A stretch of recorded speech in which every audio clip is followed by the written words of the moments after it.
Kitang-kita mula sa himpapawid ang pinsalang iniwan ng storm surge sa Tacloban City sa Leyte at iba pang mga lugar doon nung nanalasa ang bagyong Yolanda. Ramdam ko po ang kagustuhan ng mga residente na magising sa kanilang bangungot.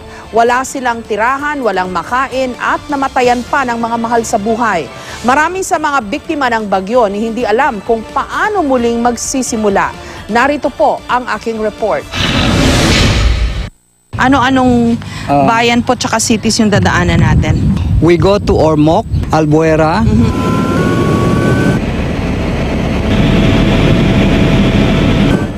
Kasalukuyan tayong nasa ibabaw ng Ormoc City.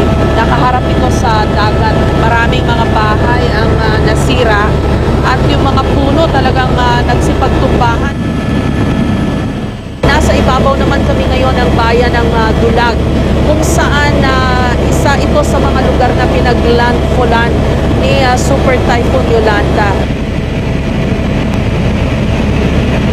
Nasa ibabaw na tayo ng bayan ng Tolosa. Ganon din, no? Kasi nakaharap din ito sa dagat. Lahat sira. Iilan lang yung left standing.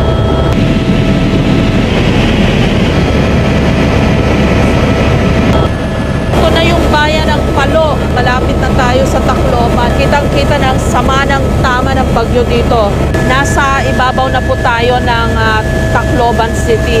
Nakakaiyak yung mga makikita mo sa baba habang sinasagawa namin itong aerial inspection. Hindi may paliwanag itong devastation na tinamo ng syudad na ito.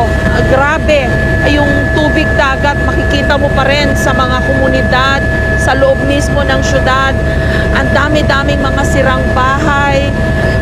Hindi mo masabi paano pa kaya mabubuo muli itong syudad na to.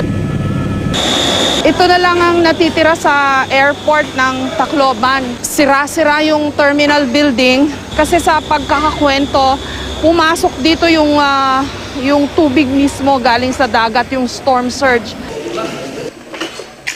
Ano nangyari sa paa niyo? Hindi po ba ako manawagan? Sige ho. Ano gusto niyo? Para sa mga kamag-anak ko na sa Maynila, ako na lang ang natira. Mga anak ko nawala na, pati asawa ko. Junil, mga anak mo wala na. Huwag ka na bumalik dito. Si mama patay na. Ito yung mga kasama namin na inabutan ng bagyo rito. Ano nangyari dito sa service nyo? Tinamaan po ng puno. Umaandar? Opo, maandar. Pwedeng paikot lang mabilis? Ito po yan! Sige, hanggang sa inyo ho itong boarding house na to. Mabuti kayo na lang ho natitira ditong nakatayo na maayos. Yan nga, salamat sa Diyos. Ilan ho ang naisalban yung tao dito, Tang? Mga 100, may git. Buhay lahat yung mga pamilya nyo. Pakita namin yung mukha ninyo para makita ng mga kamag-anak nyo na okay kayo. Nang, kumusta kayo? Ito po yung bahay namin. Kasi Ano nangyari ho sa bahay nyo? Andoon po sa looban eh. Wala na. Wala na po. Ma'am, yung kailangan po namin gamot sa tubig. Hindi po kami nakakainom ng tubig. Yung dalawang anak ko po, nakuha ko na po para bangkay na po. Yung isang panganay ko, yung pinapanalangin ko lang na sana na nakasurvive siya. Ilan ba ang anak mo lahat? Bali, 4 to yun. Yung 3 babae, ayun ang Yung isa na missing. Yung isa missing, yung 2 patay na. Yung isa? Yung lalaki po, nandito po ngayon. Buhay. Buhay naman po. Pati Yung si misis mo? Buhay naman po. Oh. Nandun po ako kasi ako po yung ng airport, ako po yung chief nung sa security. Wala ako nagawa. Yung 3 anak ko hindi ko na survive. Nakatulong po ako na dalawang gwardiya po ng agency na naisalba ko po sa kasawiang palad yung Okay, kinakaya ko ma'am, kaya Ma'am Jessica, kaya naman, ano lang. Yung ano pa lang. Huwag mo sisihin yung sarili mo kasi hindi ko lang linalabas ko lang yung nararamdaman ko. Kumusta po pamilya nyo? Yung dalawang apo ko at saka yung anak ko na tumago dun sa airport. Buhay po na Wala, missing. missing. Oo, si Ara Joy Sudario.